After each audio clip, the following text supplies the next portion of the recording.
பாகிஸ்தான் அணு ஆயுதத்தை பத்தி தான் இன்னைக்கு உலகமே பேசுது. இம்புட்டு நாள் நம்ம தான் பேசிக்கிட்டு இருந்தோம். ஆனா உலகம் பேசுதோ இல்லையோ, அமெரிக்கா பேசுதா, ரஷ்யா பேசுதா, அப்ப அந்த விஷயத்துக்கு சூடு கிளம்பும். அடுத்து சுளுக்கு எடுக்கிறாங்களா இல்லையாங்கிறது தெரிஞ்சு போயிடும். அமெரிக்கா, ரஷ்யா பேசியிருக்கு. இப்ப கிடையாது. புஷ் பிரசிடென்ட்டா இருக்கும்போதே பேசியிருக்கார்கள்.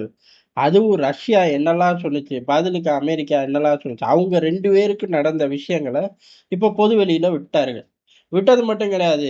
அதுக்கடுத்து அமெரிக்காவோட முக்கியமான ஆட்கள், பாகிஸ்தானோட லிங்க்ல, அதாவது பாகிஸ்தானோட கண்காணிப்பு வலயத்துல இருக்கக்கூடிய ஆட்கள் சொல்லக்கூடிய தகவல்லாம் ஒவ்வொன்னா வெளில வருது. இது ஏறக்குறைய முத்துச்சு அப்படின்னா பாகிஸ்தானை தட்டிடுவாங்க. தட்டி அணு ஆயுதத்தை பிடுங்குறதுக்கு அதிக வாய்ப்பு. இல்ல இல்ல இதுல இன்னொரு அமெரிக்காவோட சகுனி வேலை இருக்கு அப்படிங்கிற விஷயமும் ஓடுது. ரெண்டையும் தான் இப்ப விரிவா பார்க்க போறோம். முதல்ல பாகிஸ்தான் கையில அணு ஆயுதம் வந்த உடனே ரஷ்ய அதிபர் புட்டினே புஷ்ஷை கூப்பிட்டு சொல்லியிருக்காரு, ஏழை அவனுங்க மக்களாட்சியும் கிடையாது, ஒண்ணும் கிடையாது. ராணுவம் அப்பப்ப வந்து போகக்கூடிய ஒரு நாடு. ராணுவத்துக்கிட்டே அணு ஆயுதம் எவ்வளவு தூரம் ஹோல்டுல இருக்குன்னே தெரியாது. ஏன்னா அந்த விஞ்ஞானிகள் கூட்டம் அப்படிங்கிறது இவனுங்க கண்ட்ரோல்லே இல்ல. நீ நம்பாட்டி பரவாயில்ல. ஈரான்ல நான் நிறைய இவனுங்களோட அணு ஆயுதம் சம்பந்தப்பட்ட விவகாரத்தை நான் பார்த்திருக்கேன் அப்படின்னு சொல்லி புட்டின் அமெரிக்கா கிட்டே கொளுத்தி போட்டிருக்காரு. எப்ப ஈரானை தொட்டாச்சோ பாகிஸ்தானை மட்டுமே சொல்லிக்கிட்டு இருந்தா அமெரிக்காவுக்கு புரியாது. அப்படியே காதுல தேன் வந்து பாயிற மாதிரி இருக்கும். ஏன்னா இந்தியா இந்தியான்னு எவனோ மூளைக்குள்ள உட்காந்து கத்துவாங்களாட்டுக்கு. ஈரானுக்கும் போகும் அப்படின்னா தான் அவனுக்கு அப்படியே நெஞ்ச பிடிக்கிற மாதிரி இருக்கும். சேர்த்து சொல்லிட்டு போயிட்டாரு. அமெரிக்காவுமே பல விஷயங்களை யோசிச்சிருக்கு, இந்த பயலுக கிட்ட இருக்கு ஆபத்து அப்படின்னு. அதனால அப்ப பர்வேஸ் முஷரப் கிட்ட சொல்லி கண்ட்ரோலு அமெரிக்கா எடுத்துக்கிச்சு அப்படின்னு ஒரு தகவல் அப்ப இருந்து பரவுச்சு. இப்பயும் இருக்கு. அமெரிக்காவோட அணு ஆயுதமே பாகிஸ்தானுக்குள்ள சேஃபா இருக்கு அப்படின்னு சொல்றதுக்கு ஆட்கள் இருக்கார்கள். ஆனா வல்லரசு 2 நாடுகளுக்குமே பாகிஸ்தான்ல உள்ள அணு ஆயுதம் அப்படிங்கிறது விருப்பம் இல்ல. அவனுங்கிட்ட இருக்கிறது என்னைக்குனால ஆபத்து அப்படின்னு 2 பேரும் அந்த காலத்துல இருந்து பேசிக்கிட்டு இருக்கார்கள் அப்படின்னா ஏதோ ஒரு காலத்துல வழி பிறக்கும். எப்படி உக்ரைன்ட்ட இருந்து புடுங்கினார்களோ, எங்க அதை நோக்கி சதாம் ஹுசேன் போயிடுவாரு அப்படின்னு அங்க களத்துல இறங்குனாங்களோ, அவரு போவே இல்லை. அந்த திசையை கூட அந்த மனுஷன் திரும்பி பார்க்கல. அது வேற கதை. ஆனா எல்லா அதிபர்களும் எப்பெல்லாம் அத டாலரையோ இல்ல தங்கத்தை வச்சுதான் வாங்கணும், இந்த மாதிரி விவகாரங்கள், அணு ஆயுதம் இப்படிப்பட்ட ஒரு முக்கியமான கோர் விஷயத்தை தொடும்போது அது கடாபி, சதாம் ஹுசேன் அப்படின்னு அந்த பட்டியல் கூடிக்கிட்டே போகும். இப்ப இவர்களுக்கு இதெல்லாம் பிரச்சனையே இல்ல. இது பரவாம தடுக்கணும். இப்ப ஏற்கனவே வடகொரியாவை தொட முடியுது இல்ல. 1000 முறை யோசிக்க வேண்டியதா இருக்கு. இன்னமும் யோசிச்சுக்கிட்டே இருக்கு அமெரிக்கா. ஈரானையும் தொட முடியுது இல்ல.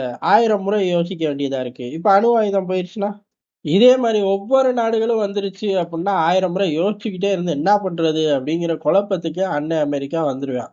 அப்ப ஏதோ ஒரு முடிவெடுக்க வேண்டிய ஒரு கட்டாயத்துக்குள்ள வரார்கள். இத தாண்டி இந்த விவகாரம் ஏன் இப்ப வெளியில வந்துச்சு? இது ரொம்ப முக்கியம் இல்ல. காரணம் அமெரிக்கா மூடி வச்சிருந்த விஷயங்கள் தான் இப்ப வெளியில வருது. அதுக்கப்புறம் தான் எல்லாரும் அமெரிக்கா இப்படி கண்ட்ரோல் எடுக்க பார்த்துச்சு, இப்படி போச்சு, வந்துச்சுன்னு சொல்லிக்கிட்டு இருக்கார்கள். அதாவது பர்வேஸ் முஷரப் கிட்ட பேசி அணு ஆயுத கண்ட்ரோலையே அமெரிக்கா வாங்கி வச்சிருச்சு அப்படின்னு. ஆனா அதுலயும் ஒரு ட்விஸ்ட் அடிக்கிறார்கள். கண்ட்ரோலை வாங்கி வச்சுட்டான். ஆனா அந்த விஞ்ஞானிகள் கூட்டம் அப்படிங்கிறது சிதறிடுச்சு. எவ்வளவுதான் உள்ளுக்குள்ள ஆட்களை தூக்கி புடிச்சு போட்டாலும் விஷயம் தெரிஞ்ச நிறைய ஆட்கள் பெரிய வியாபார புலியா மாறி கிளம்பி போயிட்டாங்க பாகிஸ்தானை விட்டு அப்படின்னு இன்னொரு பரபரப்பும் அமெரிக்காக்குள்ள ஓடிக்கிட்டு தான் இருக்கு. இப்ப வரையும் அவனுங்களை எல்லாம் நிறைய பேரை தேடிக்கிட்டு இருக்காங்க. நம்ம தேடி பண்ணி என்ன பண்ண, உரிய நேரத்துல டிக்கெட் கிழிச்சு கொடுத்துருந்தா இந்த பிரச்சனை வந்திருக்குமா? சரி, இதை தாண்டி இப்ப ஏன் இந்த விவகாரம் வெளில வந்துச்சு? காசாக்கு படை அனுப்புடானா உட்காந்து யோசிச்சுக்கிட்டு இருக்க, என்னையவே வந்து பாக்குறேங்கிற. படை அனுப்பிட்டு வந்து என்னைய பார்த்தா அதுல ஒரு லாபம் உண்டு, ஒரு கெத்து உண்டு. படைய அனுப்ப மாட்டேன்னு சொல்றதுக்கு என்கிட்ட வர, உன்னை முடிச்சு கட்டுற மைண்ட் இப்போதைக்கு எனக்கு இல்ல. அதனால ஃபர்ஸ்ட் ஒரு ராஜதந்திர விளையாட்டை விளையாடுவோம் அப்படின்னு அண்ணன் அமெரிக்கா நினைப்பானா மாட்டானா? நினைக்கிறதுக்கு 1000 வாய்ப்பு இருக்கு. அதுல ஒரு வழியா கூட இதை தட்டி விட்டுருக்கலாம். இப்ப அணு ஆயுதத்தையே தட்டிக்கிட்டு இருந்தா பாகிஸ்தான் ஒத்துக்குவேன். ஏதோ ஒரு படைப்பிரிவை அனுப்புறேன் அப்படின்ட்டுருவேன். அனுப்புறதுக்கு சவுதி, யுஏஇ எல்லா பக்கமும், கத்தார் கித்தார் எல்லா பக்கமும் போய், சார் நம்ம அணு ஆயுதத்தை புடுங்குறேங்கிறாங்க, அதுக்கு பேசாம ஒரு 10 வீரர்களை அனுப்பிச்சு விட்டுறேன், அதுக்கு மேற்கொண்டு அனுப்பாம நான் பாத்துக்கிறேன், அப்பதான் அணு ஆயுதத்துல இருந்து தப்பிக்க முடியும்னு ஆசிய முன்னர் போய் காலில் விழுந்தா பட்டத்து இளவரசர் ஒத்துக்க மாட்டாரு. காசா எங்கன்னு கேட்டாலும் ஆச்சரியப்படுறதுக்கு இல்ல. அவர்கள் மட்டும் காசால ஒரு ஸ்ட்ராங்கான நிலைப்பாடு எடுத்தா, இம்புட்டு அக்க போருக்கு அங்க வேலையே இல்ல. அப்ப இத கால்குலேட் பண்ணி அடிச்சா, காசாக்கு பாகிஸ்தானோட ஒரு படைப்பிரிவு போய் நிக்குமான்னு கேட்டா, சத்தியமா நிக்கும். இதுக்கு கூட இப்ப வெளில விட்டுருக்கக்கு 1000% வாய்ப்பு இருக்குங்கிறது யதார்த்தமான உண்மை.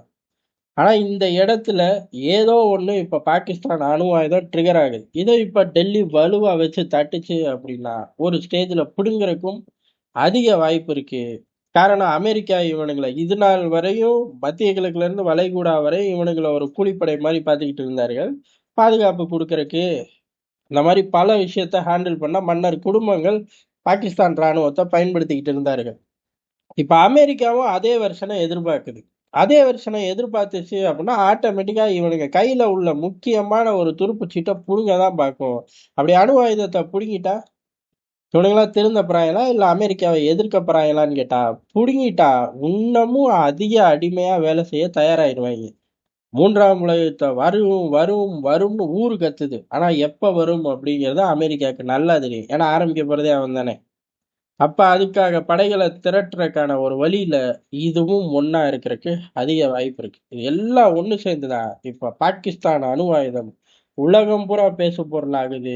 இதை பயன்படுத்தி இந்தியாவும் பாகிஸ்தான் அணு ஆயுதத்தை புடுங்கிடணும் அவன்கிட்ட இருந்து.